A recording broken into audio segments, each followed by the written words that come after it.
മലയാള സാഹിത്യത്തിൽ ചെറുകഥാ പ്രസ്ഥാനത്തിന് തുടക്കം കുറിച്ച കഥയാണ് വേങ്ങയിൽ കുഞ്ഞിരാമൻ നായനാരുടെ വാസന വികൃതി. മുഖ്യ കഥാപാത്രം ഇക്കണ്ടക്കുറുപ്പ് എന്ന കള്ളനാണ്. കഥാപാത്രത്തെ കൊണ്ട് തന്നെ കഥ പറയിക്കുന്ന രീതിയാണ് ഈ കഥയിൽ അവലംബിച്ചിരിക്കുന്നത്.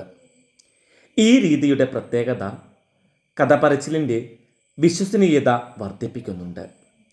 കളവ് ചെയ്ത് പിടിക്കപ്പെട്ട് ജയിൽ ശിക്ഷ കഴിഞ്ഞ് പുറത്തു വന്ന കഥാനായകൻ സ്വന്തം അനുഭവം വിവരിക്കുകയാണിവിടെ.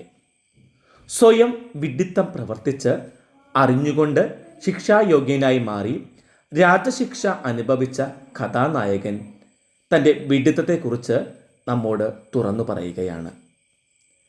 തൻ്റെ വീട് കൊച്ചി സീമയിലാണെന്നും കാടരികത്താണ് വീടെന്നും മാത്രമേ തറവാടിനെക്കുറിച്ച് അദ്ദേഹം പറയുന്നുള്ളൂ. അച്ഛൻ വഴിയായും അമ്മ വഴിയായും കള്ളനാകാനുള്ള യോഗവും വാസനയും ഇയാൾക്ക് അധികമായിരുന്നു.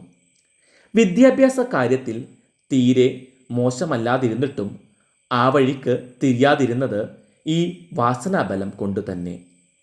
ചെറുപ്രായം മുതലേ ഉണ്ടായിരുന്ന ഈ ശീലം വലുതായപ്പോൾ വലിയ രീതികളിലേക്ക് മാറുന്നു. കളവ് ചെയ്യുന്നത് രണ്ട് വിധത്തിലാണ് എന്ന് നായകൻ പറയുന്നു. ഒറ്റയ്ക്കും കൂട്ടായും കളവ് നടത്താം.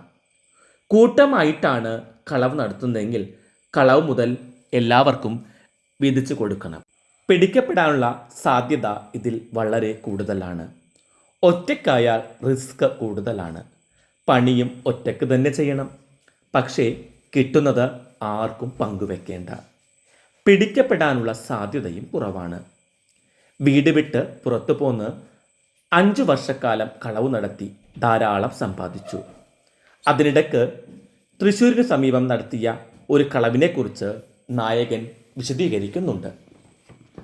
വലിയൊരു നമ്പൂതിരി ഇല്ലത്തായിരുന്നു കളവു സ്ഥലം. ഗൃഹനാഥൻ്റെ മകനായിരുന്നു ഒറ്റുകാരൻ. ധൂർത്തനും ചൂതുകളിക്കാരനുമായിരുന്നു ആ മകൻ. കഥാനായകനായ ഇക്കണ്ടക്കുറുപ്പിൻ്റെ നിർദ്ദേശപ്രകാരം മകൻ അച്ഛന് മയക്കുമരുന്ന് കലക്കി കൊടുക്കുന്നു. പക്ഷേ കൊടുത്ത മരുന്നിൻ്റെ അളവ് കൂടിപ്പോയി. 4-1 പാലിലിട്ട് കൊടുക്കാവൂ എന്നാണ് അദ്ദേഹം പറഞ്ഞിരുന്നത്. നിർദ്ദേശം മറന്ന് കാര്യം നടക്കാൻ കൊടുത്ത മരുന്ന് മുഴുവൻ പാലിലിട്ട് കൊടുക്കുന്നു. കാര്യം നടക്കാൻ ഒരുവിധ തടസ്സവും ഉണ്ടാകരുത് എന്ന ചിന്തയായിരുന്നു മരുന്ന് മുഴുവനും പാലിലിട്ട് കൊടുക്കാൻ അദ്ദേഹം തീരുമാനിച്ചത്. ആ നമ്പൂതിരി മരിച്ചു പോകുന്നു. കളവ് കഴിഞ്ഞ് കളവ് മുതലെല്ലാം ഇഷ്ടക്കാരിയായിട്ടുള്ള കല്യാണിക്കുട്ടിക്ക് കൊടുക്കും. നായകനോട് വളരെ അനുരാഗമുണ്ടായിരുന്നു ആ കാമുകി.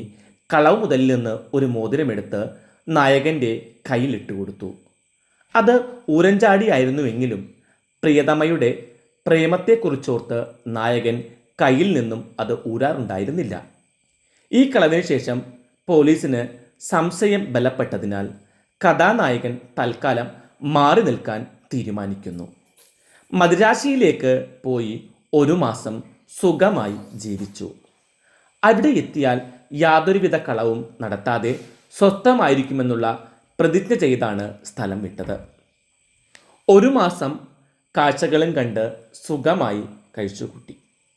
ഒരു ദിവസം ഗുജില തെരുവിലെ കടയ്ക്ക് മുൻപിൽ ഒരു തേവിടിച്ച് സാധനങ്ങൾ വാങ്ങാൻ നിൽക്കുന്നത് കണ്ടു. അതിസുന്ദരിയായ അവളുടെ മുഖത്തു നോക്കി ഒരു വിഡ്ഢിയാൻ വായും തുറന്ന് കോന്ത്രം പല്ലും പുറത്തു കാട്ടി നിൽക്കുന്നത് കണ്ടു. അയാളുടെ നിൽപ്പ് കണ്ടപ്പോൾ അയാളെ ഒന്ന് പറ്റിക്കണമെന്ന് വിചാരിച്ച് ഇക്കണ്ടക്കുറുപ്പ് അയാളുടെ പോക്കറ്റ് അടിക്കുന്നു. കയ്യിൽ കിട്ടിയ ഒരു ഡയറിയുമായി മുറിയിൽ വന്ന് സുഖമായി കിടന്നുറങ്ങി. ഉറക്കത്തിൽ കാമുകിയെ സ്വപ്നം കണ്ട് ഞെട്ടിയുണർന്ന നായകൻ മോതിരം കാണാനില്ല എന്ന സത്യം തിരിച്ചറിയുന്നു.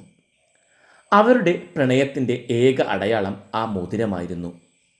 തലേ ദിവസം പോയ വഴിക്കു മുഴുവനും നടന്നു. ഒരിടത്തൊന്നും സാധനം കിട്ടിയില്ല. തുടർന്ന് അടുത്തുള്ള പോലീസ് സ്റ്റേഷനിൽ ഒരു പരാതി കൊടുക്കുന്നു.